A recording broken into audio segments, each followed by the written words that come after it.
Today we have to discuss electric field at a point due to an infinite plane sheet of charge. Suppose this is an infinite plane sheet of charge having surface charge density sigma. You are familiar with the term surface charge density. Surface charge density means charge per unit surface area. This is an infinite plane sheet of charge of infinite surface area, and we have to find electric field at any point P due to this infinite plane sheet of charge. For this, first step is we have to construct a Gaussian surface through this point P. So we construct a Gaussian surface passing through point P. The area of this cap is A, and electric field passing through this cap is E. Electric field is E. For this curved surface area, these curved surface areas, E and ds are mutually perpendicular. So E dot ds is 0. So we are not talking about the curved surface area. We are just talking for these two caps.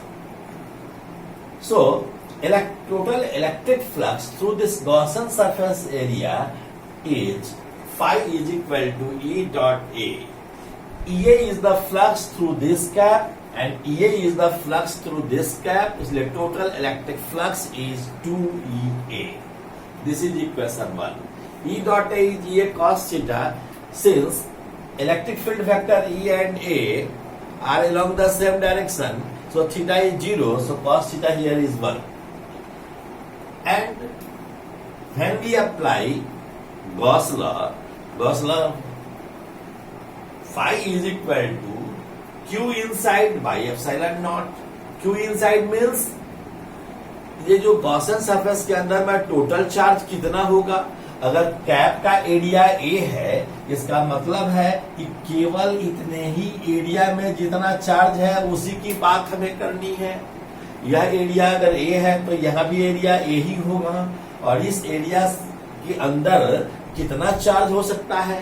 यदि surface charge density sigma है तो sigma में यदि हम ए से multiply करेंगे तो this will give the charge. So here charge is sigma A. Q inside is sigma A divided by epsilon naught. Equating equation 1 and 2, here 2EA is equal to sigma A by epsilon naught. So E is equal to sigma by 2 epsilon naught.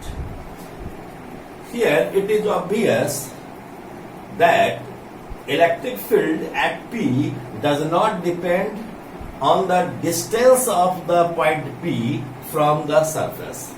इस surface से कितने distance पर है P, इससे इसमें कोई मतलब नहीं है. यह इससे इंडिपेंडेंट है. आप देख रहे हैं इसमें हमेशा कांस्टेंट रहेगा डिस्टेंस के इंडिपेंडेंट. इसलिए हमने यहाँ R कहीं नहीं है, और इसलिए हम इलेक्ट्रिक फील्ड वर्सेस R यदि हम ग्राफ खींचें तो यह ग्राफ कैसा आएगा. यह ग्राफ एक कांस्टेंट होगा. हमेशा फील्ड कांस्टेंट होगा. आप जहां कहीं भी पॉइंट पी लीजिए.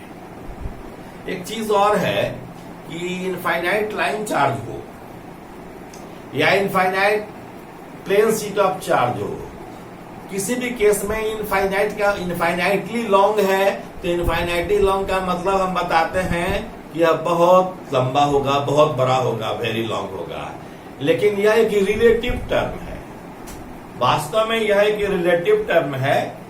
जैसे यदि एक छोटा सा ही लाइन हो लेकिन इसके बहुत करीब एक पॉइंट P हो, तो इस पॉइंट P से जो डिस्टेंस है, इस डिस्टेंस के रेशियो में यह इस लाइन की लंबाई इनफाइनाइटली लॉन्ग ही कहा जाएगा. यह निर्भर करता है कि हम किससे तुलना कर रहे हैं. उसी तरह से कोई प्लेट है, plate infinite plane sheet of charge है, infinite plane sheet of charge का मतलब बहुत बड़ा प्लेन शीट ऑफ चार्ज है, केवल चार्ज ही है, केवल प्लेन शीट है चार्ज का। लेकिन वह प्लेन शीट ऑफ चार्ज कैसे कहेंगे कि इनफाइनाइट है? तो इनफाइनाइट सर का मतलब तो होता है बहुत बड़ा, बहुत बड़े सरफेस एरिया वाला या बहुत बड़ी लंबाई वाला। लेकिन यहाँ infinite plane sheet of charge का मतलब हम लगाते हैं डिस्टेंस से भी।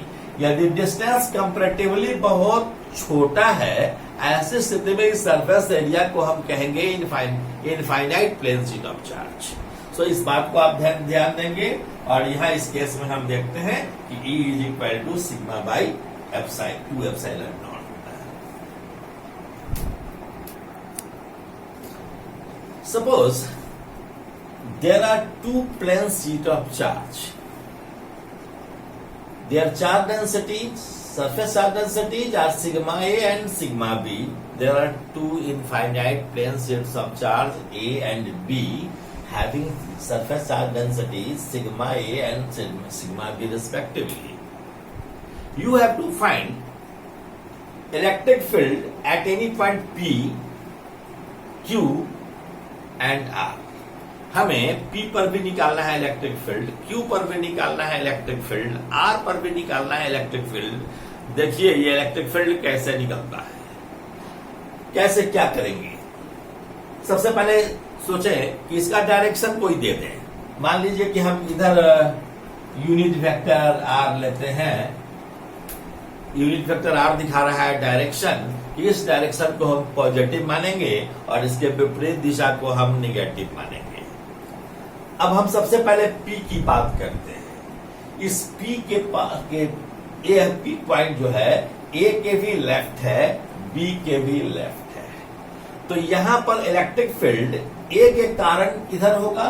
A के कारण यहां इलेक्ट्रिक फील्ड इस डायरेक्शन में होगा और इसका वैल्यू क्या होगा? इसका वैल्यू होगा sigma A by 2 epsilon not. अभी हम लोगों ने पढ़ा है। और इसके कारण यहां इलेक्ट्रिक फील्ड क्या होगा? डिस्टेंस पर तो निर्भर करता नहीं है, मैंने कहा था। तो डिस्टेंस पर निर्भर नहीं करता है, तो इसके कारण भी क्या होगा? इसके कारण भी होगा sigma B by 2 epsilon not. और डायरेक्शन क्या होगा? बाईं ओर होगा। तो हम इलेक्ट्रिक फील्ड एट P और निकालें तो इलेक्ट्रिक फील्ड एट P कैसे निकलेगा? This is sigma A by 2 epsilon not minus R direction देंगे। अगर डायरेक्शन के फॉर्म में लिखेंगे तो वेक्टर फॉर्म में लिखेंगे तो माइनस साइन देंगे। क्यों माइनस साइन देंगे? इधर यूनिट वेक्टर R लिखे हैं तो इस डायरेक्शन में अगर फील्ड होगा तो माइनस R लिखेंगे। और उसी तरह से B प्लेट के कारण क्या होगा? Sigma B by 2 epsilon not minus R। तो दोनों को यदि जोड़ा जाए तो यह sigma 1 by 2 epsilon not common हो जाएगा, 1 बाई 2 एप्सिलॉन नॉट कॉमन हो जाएगा और यह हो जाएगा sigma A plus sigma B into minus R। या हम इसको ऐसे भी लिख सकते थे कि minus 1 by 2 epsilon naught sigma A plus sigma B into R। हम ऐसे भी लिख सकते हैं। तो ये P पर निकाले हम इलेक्ट्रिक फील्ड। अब जरा सोचिए कि अगर सिग्मा A और सिग्मा B का वैल्यू बराबर ही होता, सिग्मा होता, तो इसको भी लिखते हैं sigma by 2 epsilon naught, sigma by 2 epsilon not. तो 2 sigma by 2 epsilon naught 2 cancel हो जाता, सिग्मा बाई एप्सिलॉन नॉट रह जाता अगर अलग डिफरेंट होता तो। अब जरा सोचिए कि Q पर क्या होगा। अगर Q पर इसके कारण फील्ड किधर होगा? इस डायरेक्शन में होगा और इसके कारण फील्ड क्या किधर होगा? इधर होगा। तो Q पर फील्ड अगर हम निकालें तो Q पर फील्ड होगा sigma A by 2 epsilon not R plus sigma B by 2 epsilon not minus R। Understanding? Minus R क्यों दिए हैं? क्योंकि B के कारण इलेक्ट्रिक फील्ड का डायरेक्शन Q पर इस डायरेक्शन में होगा। तो दोनों को यदि हम जोड़ते हैं तो लिखेंगे 1 by 2 epsilon naught sigma A minus sigma B into unit vector R। Understanding? No problem? So let us proceed. If sigma A is equal to sigma B हो, दोनों का सरफेस चार्ज डेंसिटी सिग्मा हो, तब ऐसी स्थिति में क्या होगा? Sigma minus sigma, that will be zero. So electric field will become zero here. अगर दोनों पर सरफेस चार्ज डेंसिटी सेम हो मैग्नीट्यूड में, ऐसी स्थिति में नेट फील्ड क्या हो जाएगा? यहाँ जीरो हो जाएगा. अब हम देखें आर पर क्या होता है. Electric field at any point R E R will be equal to, इसके कारण इस दिशा में होगा और इसके कारण भी इसी दिशा में होगा, तो दोनों जुड़ जाएगा.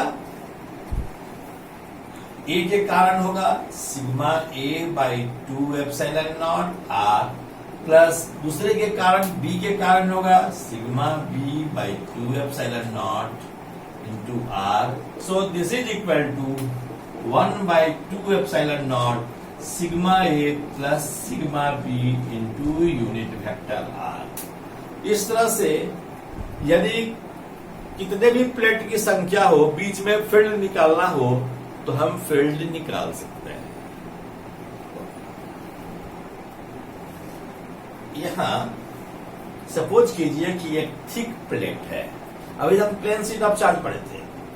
ये थिक प्लेट है और इसका सरफेस चार्ज डेंसिटी सिग्मा दिया हुआ है. इसके कारण यह मेटल प्लेट है, इसका कुछ न कुछ थिकनेस है, इसके कारण किसी पॉइंट पी पर मुझे निकालना है फील्ड. तो फील्ड निकालने के लिए हम क्या कर रहे हैं कि हम पॉइंट पी से होते हुए एक गॉसियन सरफेस हमने बनाया. इस गॉसियन सरफेस एक सिलिंड्रिकल ये गॉसियन सरफेस दिखाई पड़ रहा है. इस पी से होकर इलेक्ट्रिक फील्ड ई जा रहा है और इसका सर्कुलर कैप का एरिया ए दिखा रहे हैं. इसलिए फ्लक्स क्या होगा? ये इधर भी होगा और इसका पीछे वाला सरफेस है, इस पर भी चार्ज है, इनफॉर्मली चार्ज डिस्ट्रीब्यूटेड है, इसलिए इधर भी ये दिखा रहे हैं. तो टोटल इलेक्ट्रिक फ्लक्स हम क्या दिखाएंगे? टोटल इलेक्ट्रिक फ्लक्स फाई बराबर हो जाएगा 2EA. इसको इक्वेशन 1 दे देना है. अब मान लीजिए कि हम गॉस लॉ इसमें अगर यूज करें, तो गॉस लॉ यूज करेंगे तो क्या होगा? यूजिंग गॉस लॉ फाई बराबर क्या होता है? Q inside by epsilon not. अब बताइए Q इनसाइड कितना होगा? मेटल प्लेट का सरफेस इधर भी है, आगे में भी है, पीछे में भी सरफेस है, सरफेस पर चार्ज है, सरफेस चार्ज डेंसिटी सिग्मा मालूम है, तो सिग्मा इंटू ए इधर भी होगा, सिग्मा इंटू ए इधर भी हो जाएगा, क्योंकि दोनों तरफ प्लेट का थिकनेस कुछ न कुछ है. तो ये मान लीजिए कि प्लेट का थिकनेस कुछ न कुछ है, तो इस इधर भी चार्ज है और इधर भी चार्ज है. इधर सिग्मा ए चार्ज है तो इधर भी सिग्मा ए चार्ज है. तो गॉसियन सरफेस के अंदर कुल चार्ज कितना है? तो कुल चार्ज है 2 sigma A divided by epsilon not. अब दोनों इक्वेशन को यदि हम इक्वेट कराएं, तो इक्वेट करेंगे तो क्या हो जाएगा? Equating 1 and 2EA is equal to 2 sigma A by epsilon naught. 2 cancel हो जाएगा, ए कैंसिल हो जाएगा, ई बराबर सिग्मा बाई एप्सिलॉन नॉट. इस तरह से हम निकाल सकते हैं. अच्छा जरा सोचिए, इसको हम ऐसे भी तो निकाल सकते हैं. जैसे सपोज कीजिए कि यही मेटल प्लेट है, इसको हम 3 डायमेंशनली नहीं दिखा रहे हैं, आइसोट्रॉपिक व्यू में नहीं दिखा रहे हैं. हम इसको सिंपली इसका सामने से देख रहे हैं, तो यह प्लेट ऐसा दिख रहा है. इस प्लेट पर चार्ज सरफेस पर इधर है, सरफेस पर इधर चार्ज ऐसे है.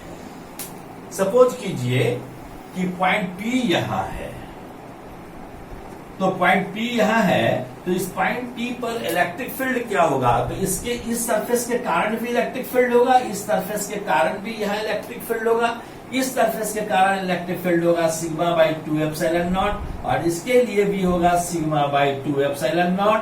दोनों को जोड़ेंगे तो हो जाएगा सिग्मा बाई एप्सिलॉन नॉट. हम ऐसे भी